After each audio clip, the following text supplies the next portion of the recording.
What is up, everybody? Welcome to SportsShack. My name is Brandon Natali, along with my good buddy of mine, Dennis Tsui. Dennis, how you doing today on this fine Friday for the Father's Day weekend? I'm having a great time. I'm hanging out, doing my thing, Yeah. and recording with my buddy. Damn straight. I love it. So, can't have a better morning than that. Or I guess afternoon as of 7 minutes ago. That's good. 6 minutes ago. It's afternoon. Hmm. All right. So with that, good week for me as I got the opportunity to go to the New York Mets and I saw them win in extra innings. So that was pretty cool. That's good. Yeah, that was a great game. I was watching. That was an amazing game. Soto put up I think he was 2-4 that night, if I'm correct. He was, and one of them was a home run, which you guys know I try not to gamble so much, but I did win money on it. Holla. There you go. I think I saw that. I won $75 that night. Holla. You really? Good for you. Holla. Yeah. Holla. I know everybody's like, that's not that big. It's like, I don't bet more than $5 or $10 at a time. So for people that are like, that seems very low, it's like, yeah, I know. I'm not trying to go broke. I just like to have a little side income every now and then. He doesn't go well. I try not to sports bet as much, especially with my luck. It's not that good. That makes two of us. It's so especially I thought I put down a parlay for the game 3 of the NBA Finals. Now I should have done more research because what was game 3? It was Indiana, first NBA Finals there in almost a quarter century. So I probably should have put that into consideration because the momentum, especially how the Pacers have been playing. I know we're going to cover the NBA Finals definitely plenty when that time comes, for the show. But like I said, I thought I had a good parlay down. I had Isaiah Hartenstein for 5+ rebounds. I think he only had 3. He wasn't even playing a lot of games too, which shocked me a little bit. Tyrese, I think, needed 25+. I think he had 22. Siakam got more than 15 points, which was good for me. But then I also needed the Oklahoma City Thunder to win. That didn't happen. So that was one failed parlay. And then I also was just been betting on the money lines. And also it just hasn't worked. So it also, like I said, I don't sports bet as much, but, occasionally. But now this is the time where I got to stop. Right. So, It's important to be responsible. Yes. I don't. Listeners. I don't really sports bet. I like to think I don't. But like I said, so yeah, no, like I said, I'm gonna definitely put the brakes, delete the app, and then just enjoy sports without gambling. Of course. But yeah, so it's just but no, either way, good for you though. Jeff McNeil has been racking it up at the plate. You just picked him up in fantasy this morning. I would have much to your dismay. Much to the chagrin of Buddy.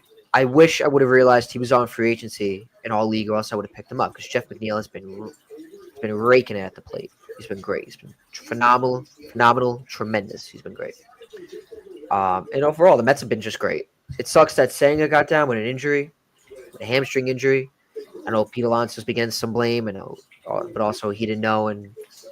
But I'd say it's just an interesting topic. Because you saw what happened to Senga, right? He left yesterday's game. I was caught up mostly with the NHL finals, and that game happened during my job. The Mets game did. So I kind of missed it, especially I wound up staying like an hour, 20 minutes later. So I didn't see the play. I got home, and basically the ate dinner, and like the NHL finals started right afterwards. So I didn't really see it. But I heard he did leave the game with a hamstring injury. Yes, a hamstring injury. Okay, it might be a bad strain. We're going to find out more with the MRI today. Okay. But what happened was Pete Alonso threw the ball up in the air. Senga had to jump. And then when he landed on the plate, I guess he might have popped something. You can see it on the play. Let me see if I can find it. But you could see Senga's limping pretty hard. Let me see the play. I'm going to watch the play right now. Before you do that, I'm going to find it first. Oh, I could have just watched it independently, but that's all right. Let's see.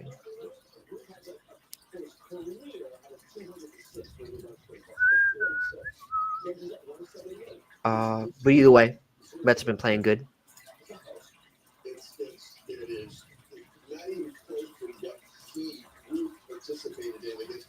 One second. But I know you were talking about the Yankees before. Yeah. Let's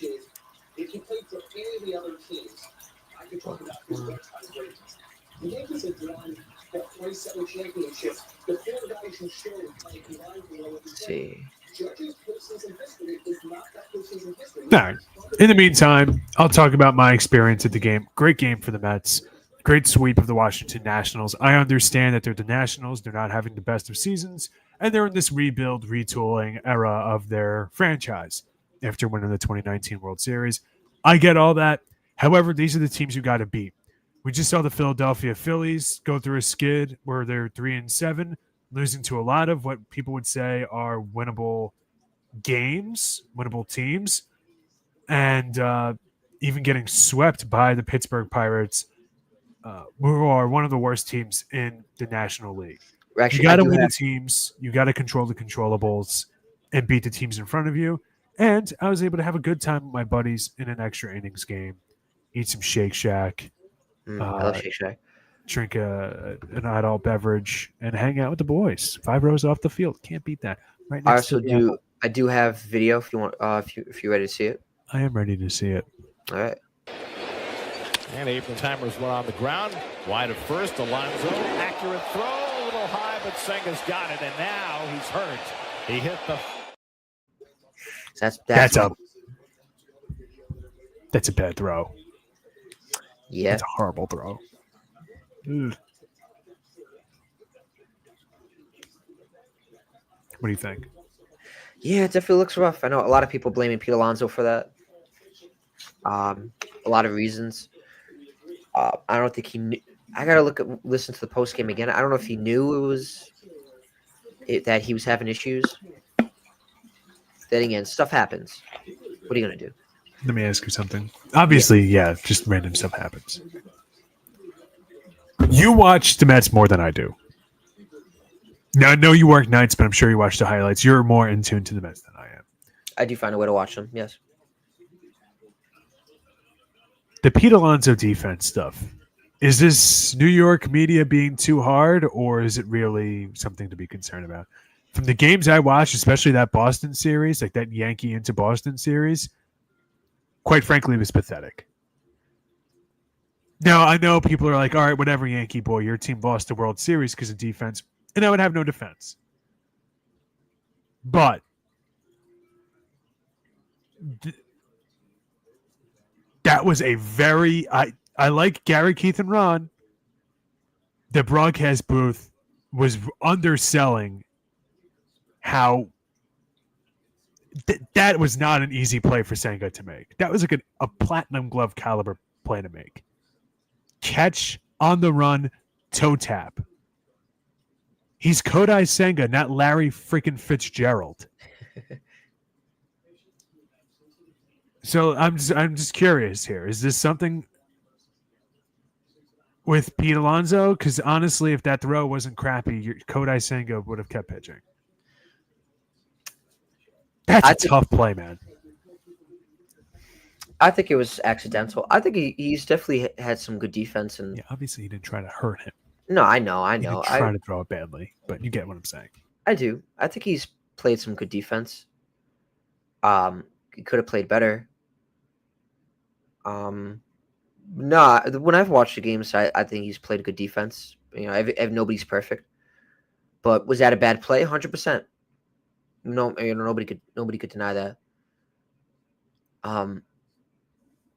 You know, but definitely that play could have been better from Pete Alonso's standpoint. And yeah, it just, you know, definitely sucks. Senga going on the IL. You know, like I said, I think he's played good defense in the past. Obviously, he didn't show it there. But what are you going to do? You just got to go forward and you got to move on. But yeah, no, that's what I think of that. Yeah. I just, it's something that stands out to me. Because it's, you know, Listen, if it's Lindor who makes that throw, we're not talking about it in this way, but it's not. Like the Alonso defense stuff, it seems to me like it's a real thing. And I think people keep saying, like, oh, it'll get better, it'll get better, it'll get better. And now someone's like hurt because of it. It's like, I kind of feel like maybe they should be making a bigger deal of it. Do you consider DHing him? Now, I know people would say that could shatter his confidence. This is Pete Alonso. It's not like, a fragile rookie here. It's Pete Alonso. I'm sure he wouldn't want it to hurt his free agency in case he opts out. However, like, he does also have to shore this up at some point. It's true. I mean, it seems like... All right, so let me ask you this. Ground ball or line drive or anything like that goes to Pete Alonso right now. What are you thinking? I think he can make a good dive and stop. He can leap out. He can make a good dive and play. Interesting. Yes, I see him leaping out. Balls hit to Juan Soto. What are you thinking? His outfielding has been better. When I've watched Juan Soto play this year, a lot of questions came into the season was his outfield and play. I've seen, so far I've maybe seen one bad play. Bad play was ridiculous, but overall I think he's been decent.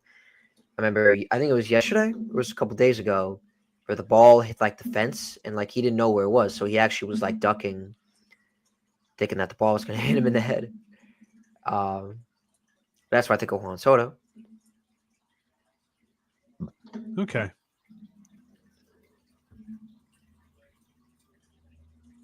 All right. Yes. Interesting. Now, let me ask you again, because you would know better than I would. Do you guys have another first base option for Pete Alonso? Let's say they want to DH him. I was surprised, by the way, to see Starlin Marte as your DH. Had a couple of opinions about that.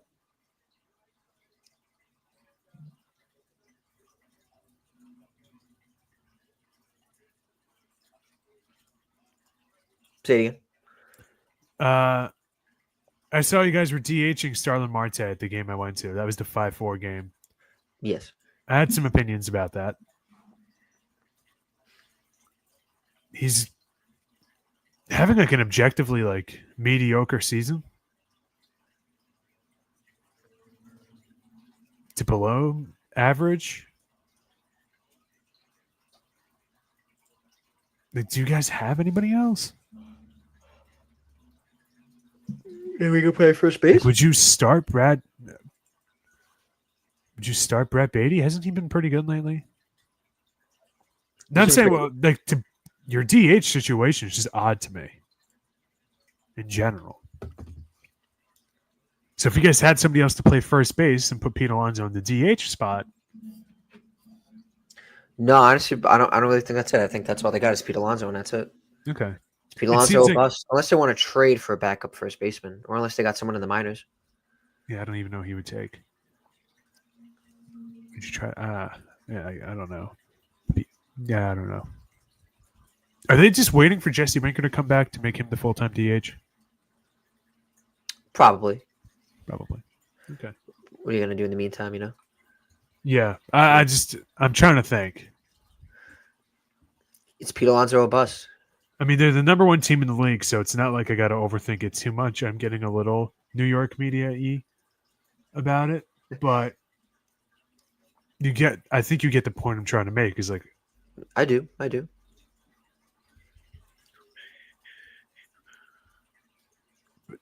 It's a few things did stand out to me when I got to have the time dedicated. I was in center field too, dead center. Like where we usually sit by the apple. Yeah, I was on the other side of the batter's eye. I saw. I was in the right center spot. Well, section 140 or whatever it is for you Met fans, and yeah. So I was able to watch the full game intently. I had a perfect view of everything. And aside from the blind spots along the wall, that's okay. And, just certain things stood out to me. I was like, huh. Because there's actually my friend from my fantasy league, Jonathan, who I was with, that brought up to me they really have Marte DHing with that average. But it's like if your team's winning games, you don't want to tinker with it too much. But it is certain things like long term. I'm like, I don't know. But I guess a lot of it is also seeing the Mets my whole life find a way to snatch, defeat from the jaws of victory. Like if there's a way for them to get screwed, there's a way for them to get screwed. And, I don't want it to be like all of a sudden their team is slumping horrifically. Or, God forbid, I never wish this on anybody. All right, Lindor is going to miss 15 games. Alonso is going to miss 15 games. It's like, well, all right, well, then what? So, I don't know. It just stood out to me. Unless their plan is to DH Soto and put Jesse Winker in right. Then your outfield would be Nimmo, Tyrone Taylor, Winker. Or Jeff McNeil, who was, I think, moved over to second base at some point on Tuesday night. Yeah. He played second base and center field after Brett Beatty came in for Tyrone Taylor. Yes. All right. Now, let me ask you another thing that stood out to me. Brett Beatty, Ronnie Mauricio. Who do you want playing third for you guys? Ronnie Mauricio. All right. So you think the Brett Beatty good month was just like a flash in the pan? No, Maybe it wasn't even a good month. It was probably just like a 10-game stretch. No, a lot of people give Brett Beatty a lot of hate. A lot of, me included. A lot of people giving the slack. A lot of people giving the criticism that he's not consistent enough, which probably shows. It showed last year, and I feel like it might be showing again. But when I've watched him play this year, I feel like that hasn't came up much.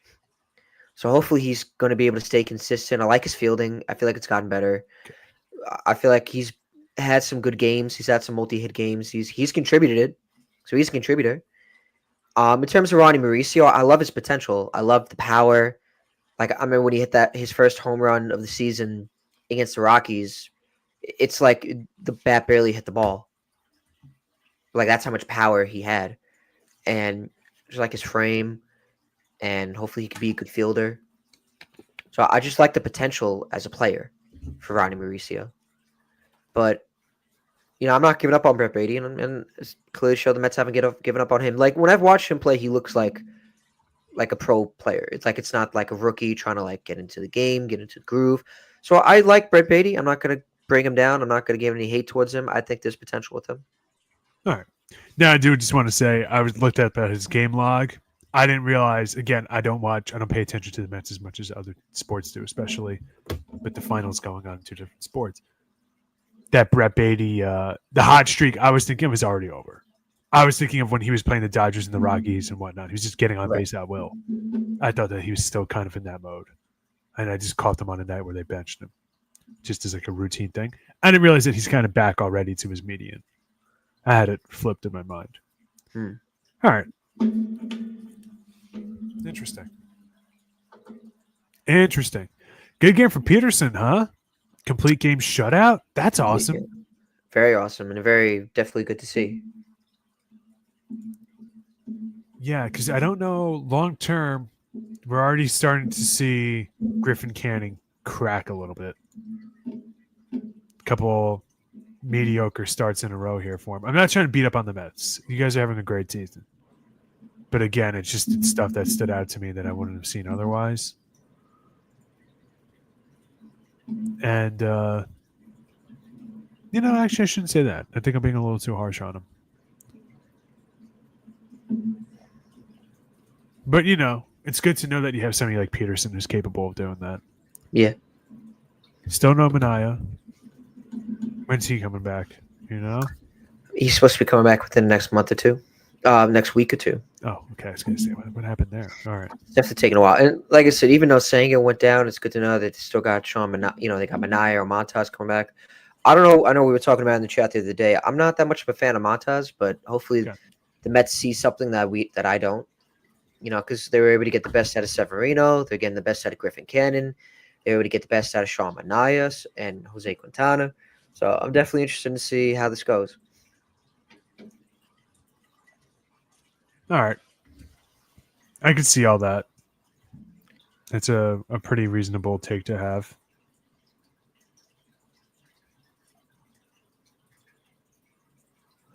But so that like I said, so I'm excited to get them back. And like I said, sucks that Senga gets out, but I'm not upset at the same time because like I said, they got they have players that are going to come in that are coming back from injured list. Like how I put Luke Weaver in my IL, and I was able to get more pitching. Yeah. So we shall see. But in other news, besides the Mets, tell me about the Yankees. Anything on the Yankees you feel you want to let out? Not necessarily. Not necessarily.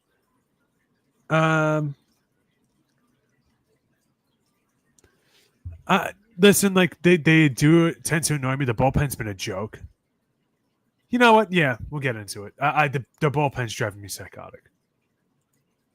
It sucks. I don't know what's going on here. We're not allowing too many runners. I mean, we just swept the Royals, which are a pretty decent team, but we're not allowing a lot of runners, but we're allowing a lot of runs. Like when we get guys on base, they find ways to score. Right. Even if it's a home run or something like that. It's the lack of consistency in that regard of holding runners. And with Luke Weaver, missing some time, that's going to matter. Yeah. Like, that's got to matter. Boston took 2 of 3 from us at home. Now we're on the road for Boston this weekend. Hopefully, we can kind of get something going here. But, I mean, I don't know. This Boston team has always been a thorn in our side since Alex Cora took over Boston as the manager there. Last night we won 1-0. I say we as if I played 1-0 against the Royals. Unlike the flukiest of fluke plays. I don't know if you saw it, but it was bizarre. Pablo Reyes scored in like the most insane way. He ran, he tripped, he dove, he stumbled over himself. It was an infield single that he scored from second on. It was bizarre. Really bizarre play. But there's a video, there's a picture of him just laid out like this in front of home plate looking up, completely out of energy. And it's funny, man, but at the same time too, it's we shouldn't need all that to win a game. We have a really good roster for a reason. You guys do got a good roster, you do. So I've been told. And I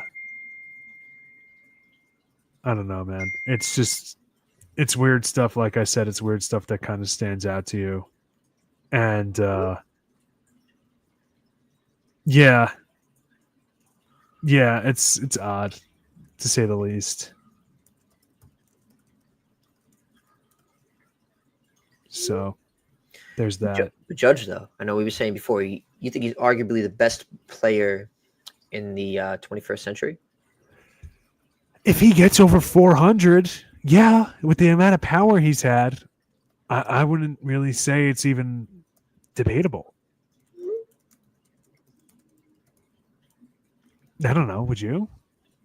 No, it's not ridiculous. I don't think so at all. He's definitely been insane. Like I said, and I'll say it plenty of times. I know I never saw Jeter play. Like I said, I'm a diehard Mets fan, but I'm also a diehard baseball fan as well. The diehard baseball fan in me would tell you, I never got to see Derek Jeter play, but at least I could say to my kids, my grandkids, I saw Aaron Judge play. Right. Would you say he's probably a modern day Willie Mays or Babe Ruth?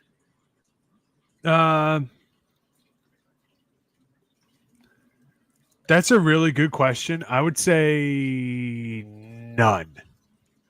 He's just himself. I would say I have a comp in mind, but I have to actually check it.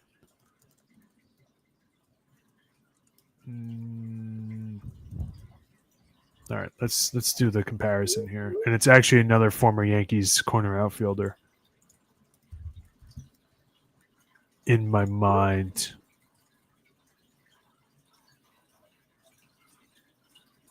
I did the comparison wrong here. Hold on a second.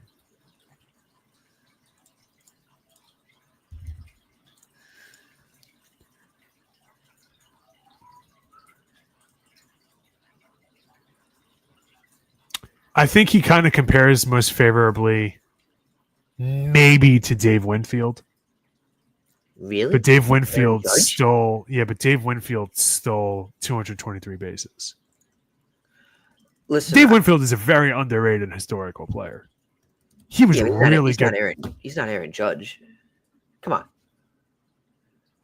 Dave Winfield is one of the best hitters of the 80s. What are we talking about? He was a good Yankee. Looking at the stats right now. Yeah, he was good. He couldn't perform well in the postseason either. Look at that.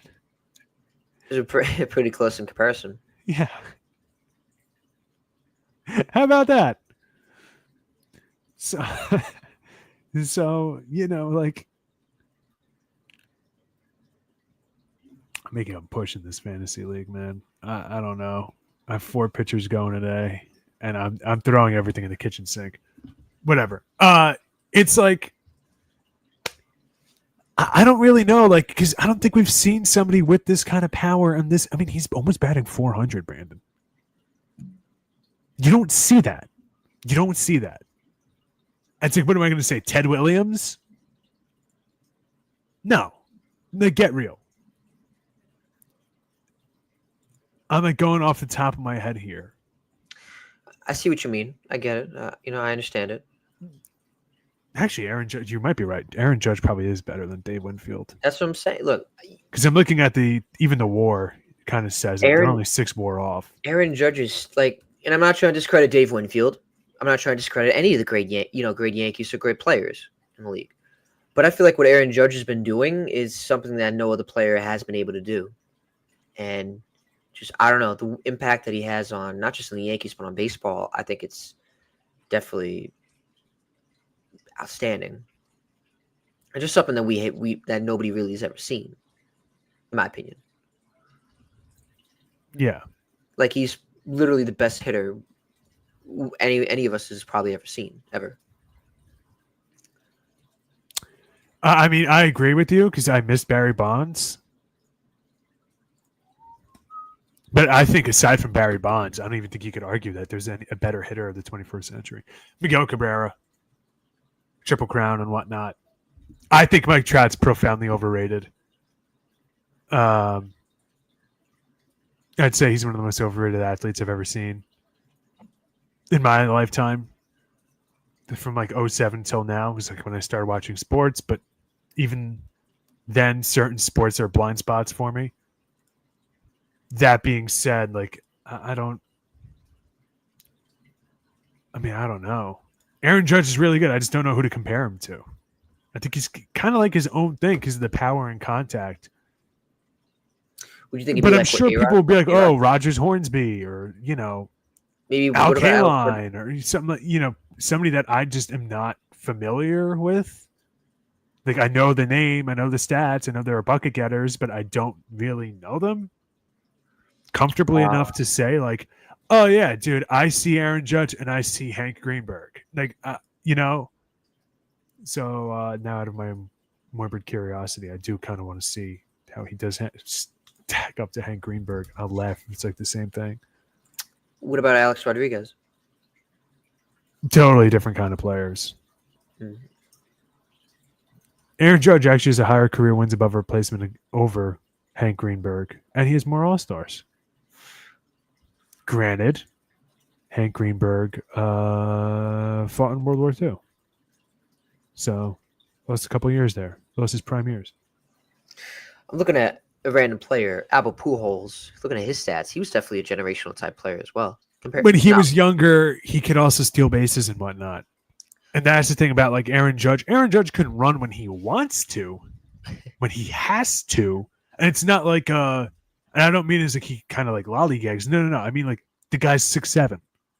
You don't want him to full on sprint 60 feet at a time. You don't want that. You know what? Aaron Judge is a better Larry Walker. I think that's where he kind of profiles too. Okay. Right-handed, better Larry Walker. I think that's fair. Little Off the top of my head, I think that's fair. And I'm sure if we have any viewers right now that would love to tell me I'm wrong and full of it, go right ahead. But I think that's his best comparison. Or maybe like top shelf version of Kirk Gibson.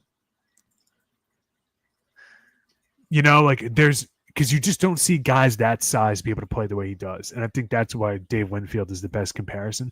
Dave Winfield, 6'6", super athletic, drafted to the NBA, ABA, and MLB. I mean, an incredible athlete. Probably the most athletic player in the history of MLB.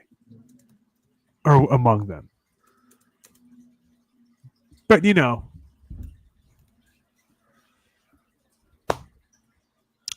it's just little stuff stands out. It's true. It does. But either way, all right. So, good for the Yankees. I know the Mets been doing good, so that's good for our baseball towns. I'm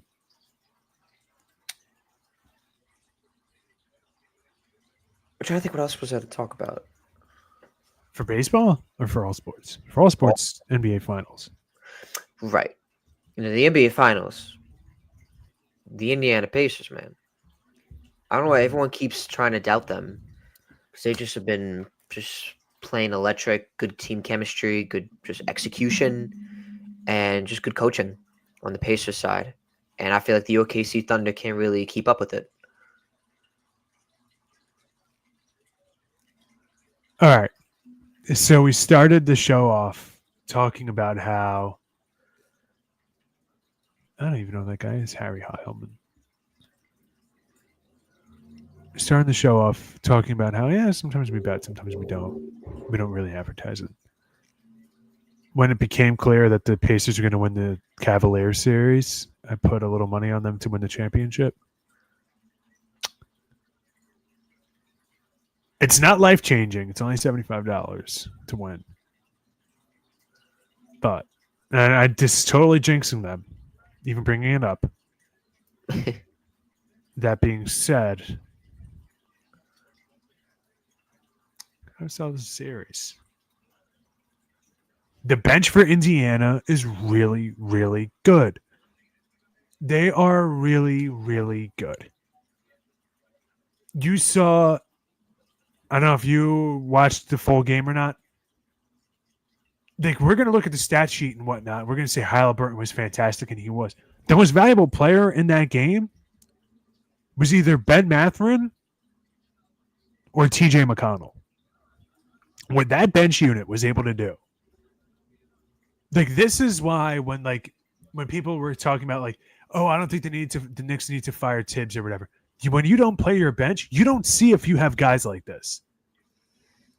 Like, okay, so what happens when your starting five's not out there? TJ McConnell gets 3 steals, all 3 of them back-breaking, all 3 of them lead to big runs. That means something. All 3 of them stop momentum for the other team. That means something. Ben Mathurin could just score at will. That means something. So Oklahoma City Thunder, like, all right, what does your team do at its best? Their best trait is defense. What's their second best trait? It's not necessarily scoring. It's the depth. They could just, whatever you do, they could find pieces around it. And they met a team that's as deep as they are. Now, I will say, and I'm not trying, I know it's because we have a lot of New Yorkers watching. Excuse me. Yeah. Not a good look that Obi Toppin was traded for the Jersey Mike sandwich and has been playing very well this playoffs. Yeah, he wanted to leave. He didn't think he was getting enough playing time with the Knicks, so the Knicks said, they don't want to release him. They figured they get something for him, and it looks like the Pacers are the ones that are benefiting from the trade. Yeah, that's a big one. That's a big one. And I know it's like he only had 3 games in I'm sorry, I'm looking at the wrong game here. I know it's not like he had 40 points. He only had 8. He was 4 for 8 from the field, 0 for 3 from 3. But he had 6 rebounds, 2 really important, crucial blocks, and the highest plus minus in the game at plus 18. The Pacers were 18 points better with him on the floor than without him. Miles Turner had 5 blocks. All right, so when Miles Turner's not playing, who's their bigs? Thomas Bryant only played 3 minutes, so not really him. Obi Toppin, when the Thunder go for their small ball lineup, that's who's in the spot of Toppin.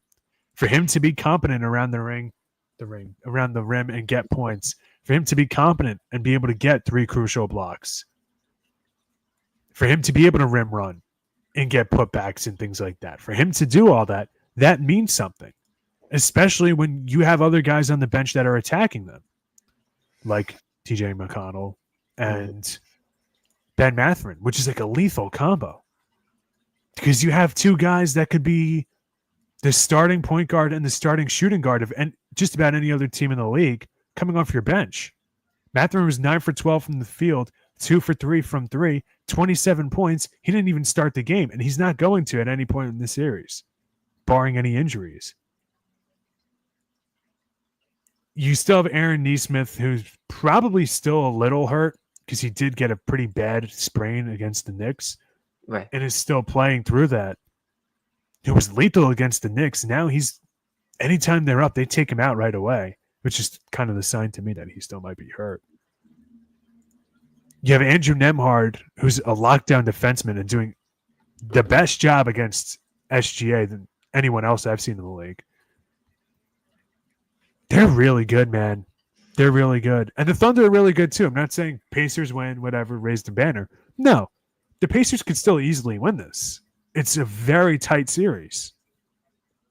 But it's just showing that these 2 teams are really evenly matched. And I think people didn't expect the Pacers to rise to the occasion the manner in which they have. And the other thing that's important to keep in mind, we all say, what's the most unlikely NBA Finals runs we've ever seen? I know we got mid-90s Rockets, 2011 Mavericks. Who is the head coach of the Mavericks? Rick Carlisle. Who's the head coach of the Pacers? We had Mike Marandino said facts, Dennis, and that's because of Tibbs. Yeah. You need to use. All right, let me ask you this.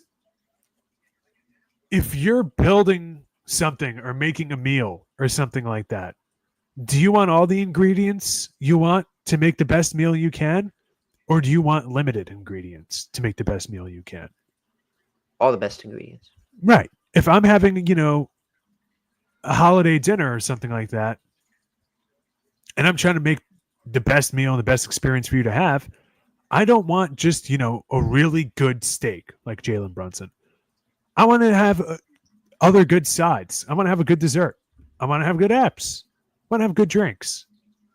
You want the whole experience. And I think the Knicks, they have 2 really good things. Yeah, they got the potatoes, they got the steak. But they don't have a lot of other stuff that's elite. And sometimes you don't need elite in everything. You don't need to be the 2017 Warriors. I always say like the NBA 2K argument. Sometimes if you have enough 83 overalls, that's better than having 299 overalls. So, because the drop off from when Halliburton is off the court to when he's on the court, when you have McConnell on the bench and you have Mathurin on the bench, Mathurin could do the scoring, McConnell could run the offense. And this is why I was saying last week that the Knicks should consider taking Dennis Schroeder, someone who could legitimately run the offense, because McBride can't. He's a combo guard. He's a scoring guard. That's okay. That's fine.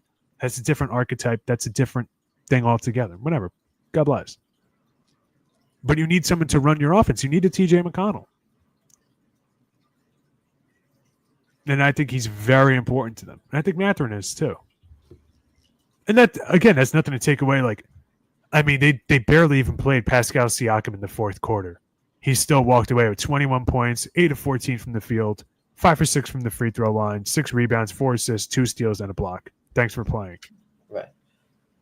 Barely even played the 4th quarter. Finished with 32 minutes in the game. It's important. It's important to have all these different pieces and whatnot. And when I saw them against the Bucks and they beat a beaten down Bucks team. It's like, okay, fine, whatever. A lot of chaos in the Bucks this year. We'll write it off. When I saw them go through the Cavaliers like a hot knife through butter, I was like, oh, this is like the 04 Pistons. This is death by 1,000 cuts. That's brutal. You don't want to play against that.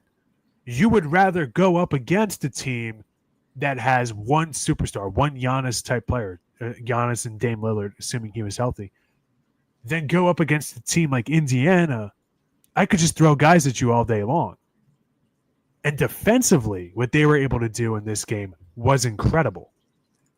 They were not able to let up. I think a lot of times people, and I've been saying this whole time, falsely equate the defense, the lack of defense, like the high-paced Indiana offense with bad defense, because usually that's how it works. And we kind of lie to ourselves with that false preconceived bias. This Pacers team is a very good defensive team and an excellent offensive team with the way they play, the pace they lure you into.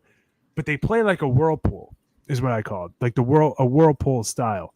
They lure you in to playing their pace that they're way more comfortable in than you are, and then they spring the trap. Kind of, I guess it's the closest thing that we will see. It's almost like it's similar to like the New Jersey Devils trap for you hockey fans from the 90s and 2000s. But if it was offensive focused, it's like an inverse. Kind of wild. It's pretty wild. Fun to watch. Great television. I'm sure a lot of casual fans could care less, but for me, fascinating. Yeah, I'd be fascinated too. So, who are you still riding with the Thunder? Still riding the Lightning, or no? I have to say, I'm not really too sure. I'm probably going to switch over to the Pacers. I'm not gonna lie. I don't, I'm not trying to discredit. I'm not trying to discredit the Thunder in any shape or way. They got the MVP, SGA. They got a great team. Overall, but I like the way the Pacers. I think the Pacers are unstoppable right now. I don't know how you go against them. They're good coaching, great all-around team, great chemistry, and great. I feel like they got the momentum right now. So no, I'm gonna go over to. I think the Pacers might take the rest away. It might go to 7, but I think it will go to 6. I'm going Indiana. Obviously, I started this segment off by talking about how I thought they're going to win the championship after the Cavalier series. I actually didn't. I thought it was going to be the Thunder. I was hoping that the Pacers would steer clear of them. I thought that if they go up against the Nuggets, they'd have a chance.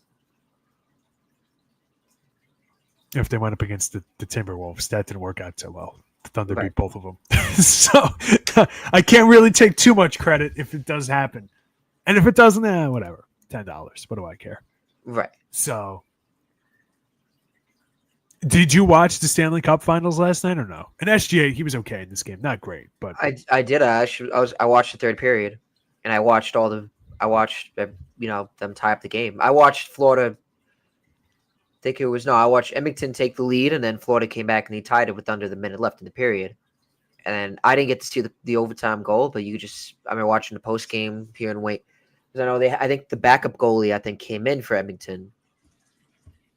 So that was a big call for him because I think it was Lundqvist that came up and on the post game he was interviewing the player, the backup goalie. So it was definitely cool to see. And that's what I gotta say on that. Series is tied at 2 games apiece. 3 games have gone to overtime. Oilers won last night 5-4 in overtime. After coming back down 3-0 at the end of the first period, this is the only time in NBA Stanley Cup final history that a team was up 3-0 at the end of the first period and lost. Important to think about. With less than 20 seconds to go in the third period, obviously we know game gets tied up. Calvin Pickard, Captain Pickard, 7-0 in the postseason this year. Stuart Skinner, for a long time, people have been saying he can't win the big games, their usual goaltender. And here we have it. His backup comes in and has an incredible performance. And, of course, who but Draisaitl would get the goal in overtime. But, just this is going to get lost to the annals of history, sadly. Sam Reinhart, with 20 seconds left in the game, empty net situation for the Panthers, and they make the most of it.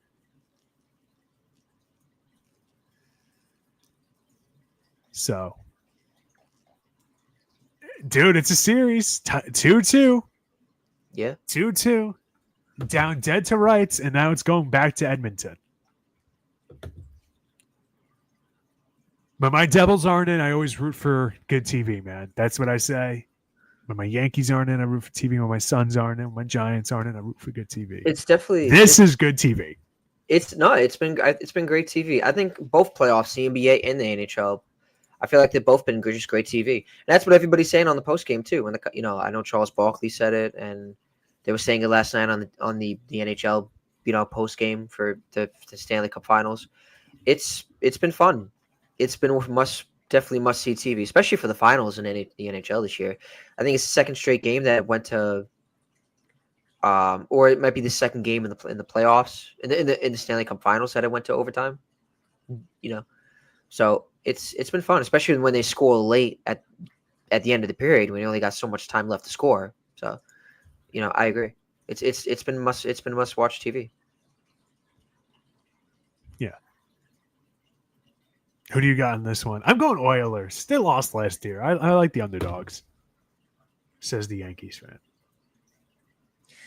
I want to go with the Panthers because they are a really good team. But so is Edmonton. And as long as they got McDavid, you said Draisaitl.